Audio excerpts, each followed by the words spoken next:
Ya, salam sehat, salam bahagia. Ya, hari ini kita membahas materi tentang mengenal resensi. Mungkin anak-anak kami sekalian sudah pernah mendengarkan apa itu resensi.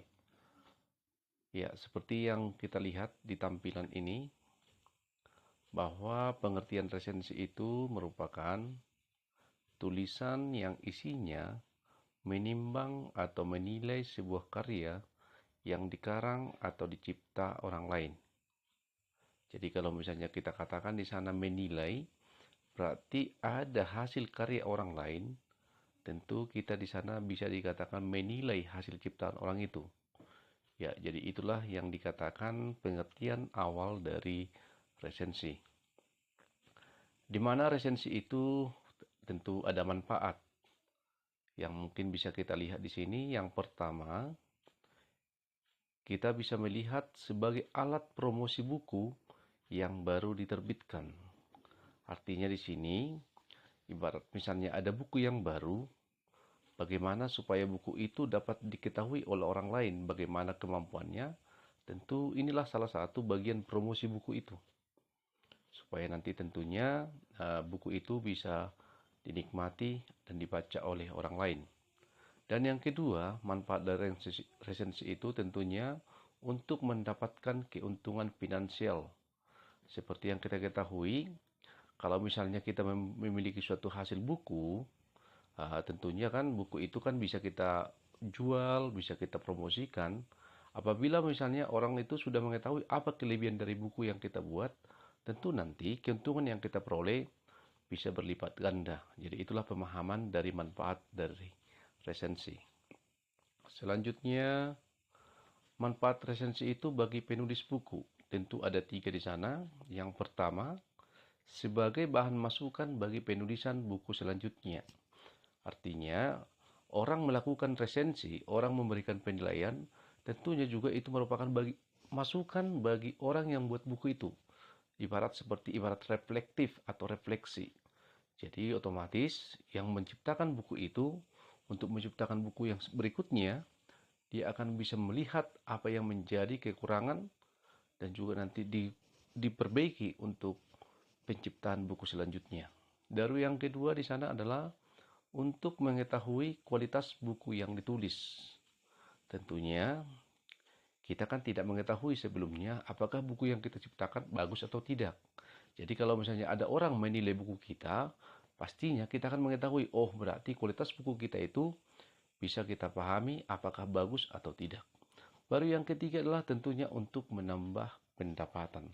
Jadi artinya ibarat kita punya jualan, kita punya promosi barang, tentu kalau ada orang yang membeli buku itu, ya tentu kan akan menambah pendapatan kita. Jadi itulah manfaat resensi itu bagi penulis buku.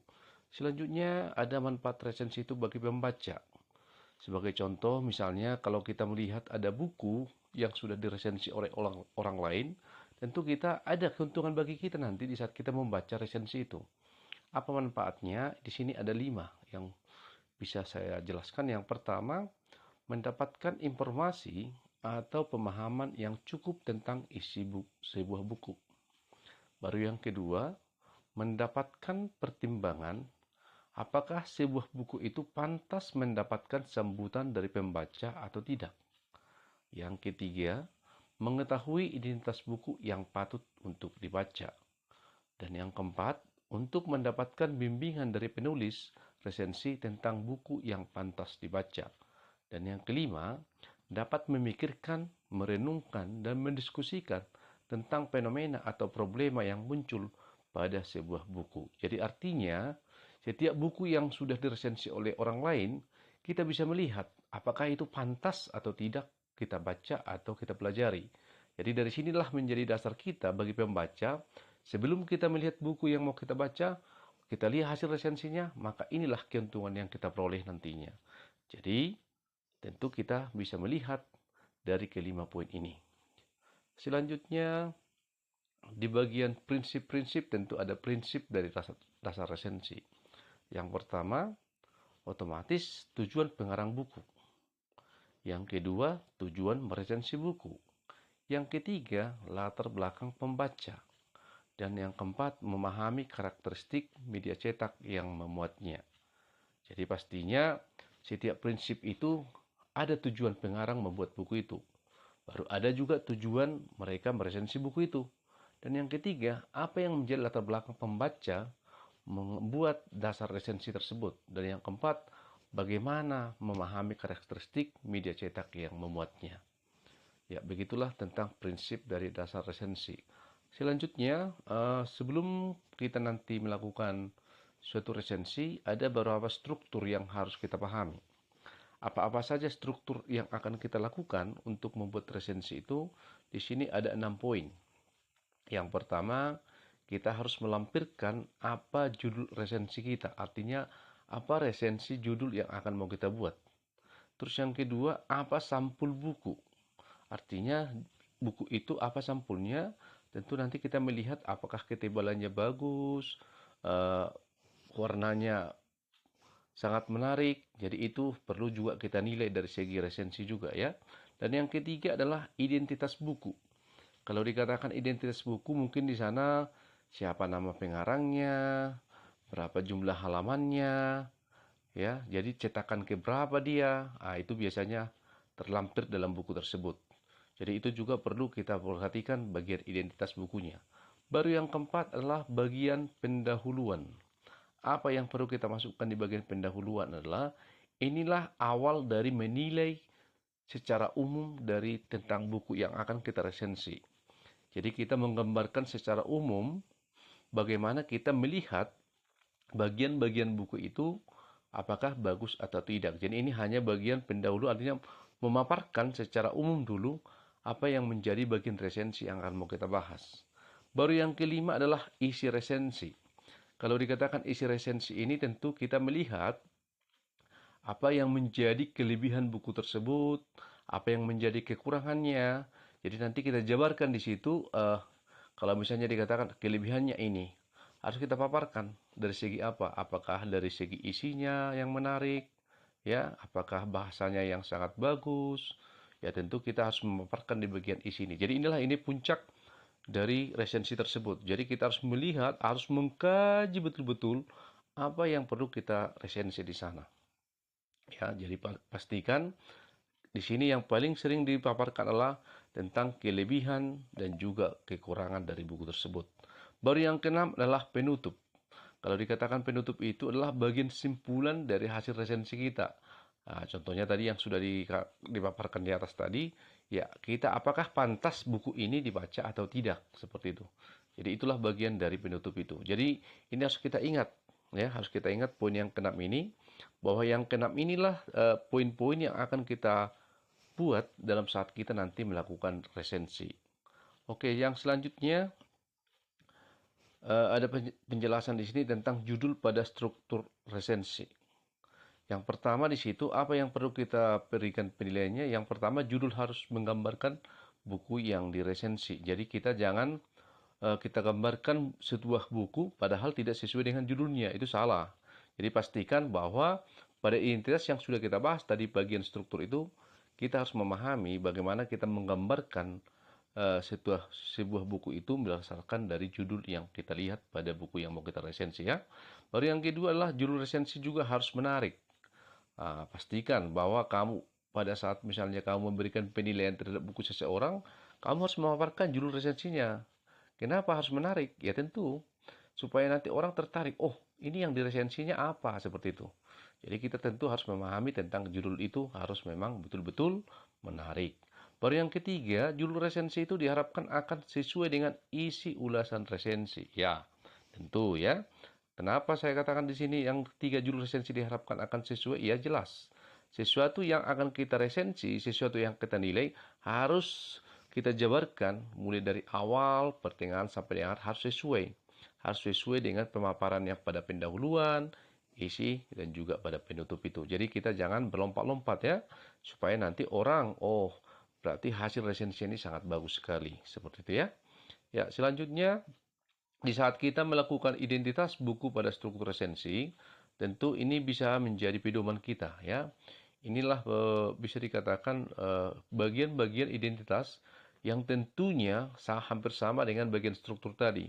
Cuma kalau kita lihat di sini, yang pertama adalah judul buku jelas, penulis, ya tentu tampilkan siapa penulisnya, terus genre atau jenis bukunya, jenis buku apa, apakah fiksi ataukah non fiksi, ya. Jadi nanti tergantung dari jenis buku yang diresensi. Baru yang keempat adalah editor atau penyunting buku. Ya, tentunya nanti kamu bisa melihat di bagian sampul awal ada di situ dikatakan editor atau penyunting buku. Di situ tinggal kamu memasukkan aja ya. Apakah siapakah editornya atau siapakah yang penyunting buku tersebut. Terus yang kelima adalah penerbit. Ya, mungkin penerbit banyak. Ada penerbit Erlangga, Gramedia, ya tergantung dari siapa yang menerbitkan buku tersebut. Jadi kita tinggal melihat aja di bagian sampulnya, pasti ada itu nanti. Yang keenam adalah tahun terbit beserta informasi cetakan keberapa. Oh, ini tadi. Seperti yang kita ketahui bahwa setiap buku itu kan ada tahun terbitnya. Jadi bisa kita lihat di sana tahun terbitnya tahun berapa. Terus biasanya buku itu judulnya sama, tetapi cetakannya ya berbeda. Artinya di sana ada namanya judulnya A, si A. Ya, di buku berikutnya juga ada bukunya si A, tapi perhatikan itu kecetakan keberapa? Apakah cetakan ke pertama, kedua, dan mungkin bahkan sampai kecetakan ke-10 bahkan juga seperti yang kita lihat ya. Seperti pada paket juga mungkin bisa kamu lihat di sana. Yang ketujuh adalah tebal buku.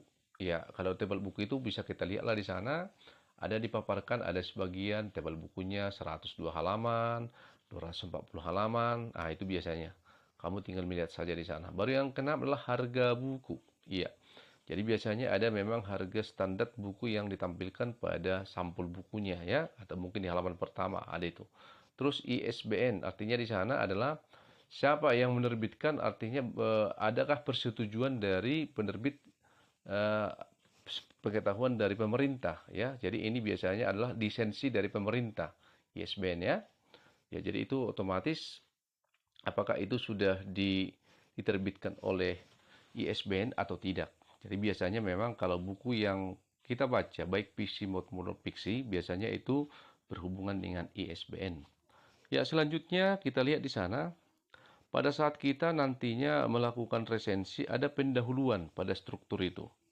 Yang pertama bisa kita lihat di sini apa yang menjadi fungsi dari menulis sebuah pendahuluan. Yang pertama, memperkenalkan pengarang buku. Yang kedua, menuliskan keunikan buku. Yang ketiga, mengungkapkan kesan pertama yang muncul. Yang keempat, membuat pertanyaan yang sesuai dengan tema buku. Yang kelima, menguraikan tentang penerbit buku. Yang keenam, memaparkan tujuan pengarang buku. Yang ketujuh, membandingkan dengan buku tema sejenis. Jadi itu tadi yang bagian struktur yang sudah kita paparkan yang di atas. Tentu inilah hal-hal yang perlu kita masukkan atau yang mau kita resensi pada bagian pendahuluan itu. Jadi bisa 7 poin ya. Perhatikanlah ini satu persatu apa yang kamu jadikan nanti di bagian resensi, bagian pendahuluan. Terus di bagian isi tentunya itu tadi yang sudah saya jabarkan di atas, maka tentunya kita memberikan sinopsis atau memaparkan gambaran dari buku tersebut. Ya, biasanya di halaman terakhir itu ada sinopsis. Rasa mungkin di setiap buku itu pasti ada ya. Terus yang kedua, memberikan penilaian yang berupa keunggulan serta kelemahan buku. Yaitu tadi sudah Bapak jelaskan di bagian atas tadi, pada bagian struktur ya. Jadi inilah, yang kedua inilah yang harus kita sebutkan di bagian isi. Jadi walaupun poinnya ini dua, tapi pastinya di bagian sinopsis itu tentu kita harus memaparkan seperti apa gambaran dari buku itu. Karena dari situlah nanti kita bisa mengetahui bagaimana kita menilai apakah buku itu bagus atau tidak. Jadi di situ dijelaskan nanti seluruhnya ya. Baru di bagian penutup seperti yang sudah kita jelaskan tadi juga, maka yang pertama adalah sasaran pembaca. Jadi pastikan bahwa kita melakukan resensi ada sasaran yang akan mau kita harapkan. Siapa? Tentu pembaca. Jadi kita misalnya yang belum pernah melakukan resensi, kita membaca hasil resensi orang, ya berarti itulah sasarannya. Seperti itu ya. Baru yang kedua adalah kesimpulan. Artinya apa yang menjadi kesimpulan dari resensi tersebut. Jelas-jelas itu juga tadi kita menutup bagian-bagian penjelasan resensi yang sudah kita lakukan di pada bagian pendahuluan, isi, ya. tetap juga akan kita lakukan penyimpulannya.